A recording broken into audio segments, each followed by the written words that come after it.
Jace, take us through the at-bat in the first inning and how did it feel to finally summit the mountaintop? Yeah,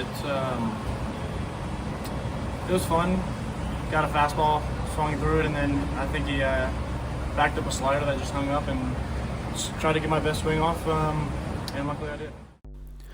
Salut à toutes et à tous, et on se retrouve pour ces formats courts spécial draft 2025. Cette fois-ci, on va faire des focus individuels, mais ça va être très rapide. C'est juste pour vous donner une tendance un peu sur les joueurs. Le premier joueur dont j'ai envie de parler, c'est celui qui en pré-saison a été vu comme le numéro 1 de la prochaine draft à venir, JC Laviolette. Il faut savoir que dans les mock drafts que j'ai vus récemment, il a un peu dégringolé. C'est un peu normal, même si au final, si on regarde ses statistiques pures, il fait encore un très très bon début de saison. Il a eu vraiment un slump en tout début de saison, puis là ça va mieux. Mais par contre, il y a toujours les mêmes problèmes, les mêmes tares en fait qui font que les scouts le voient un peu bas, et c'est pourquoi moi je suis assez sévère avec lui. Pourquoi je dis, il est un peu à l'image de cette équipe de Texas A&M, c'est-à-dire qu'on ne voit pas une progression pure et claire dans son jeu. Alors je vais tout d'abord vous donner les stats très rapidement. Là en ce moment, JC Laviolette, il a joué donc 23 matchs. En 23 matchs, il a réussi déjà à frapper 6 home runs, produit 25 points, donc 25 points produits.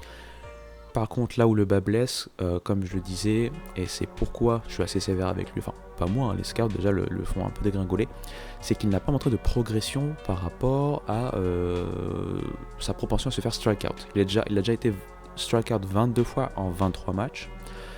Et on n'a pas l'impression qu'il a vraiment réussi à faire progresser son approche au niveau de la batte. À côté de ça, quand on regarde ses moyennes, par exemple sa moyenne à la batte, elle est de .284, vous me direz c'est pas mal, c'est vrai que pour la MLB c'est même très bien, mais pour le college baseball c'est pas si ouf que ça, attention, il faut quand même se rappeler auquel niveau il joue.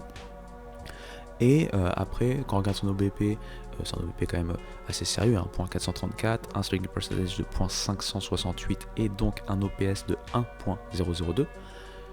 Par contre, comme je dis encore une fois, ce qu'on va regarder, c'est ce qu'il est capable d'apporter en termes d'évolution et de progression dans son jeu vis-à-vis de la draft. Donc c'est un format court, donc j'ai pas envie d'aller trop loin, il a encore le temps de se relancer, et de toute façon ça reste quand même un top prospect, on va pas se mentir, c'est un center fielder qui a quand même des propensions athlétiques très intéressantes, c'est quasiment un 5 tools si on regarde bien, et du coup il va quand même être attendu très haut. Maintenant ça va être à lui de montrer, alors que le calendrier de SEC va s'intensifier là en avril et en mai, et que pour l'instant vu la dynamique de son équipe, ça risque de s'arrêter dès la fin du mois de mai.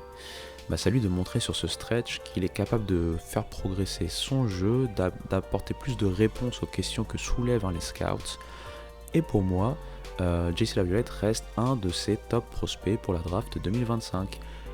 Voilou, on se retrouve pour la suite des formats courts très bientôt. Allez, ciao.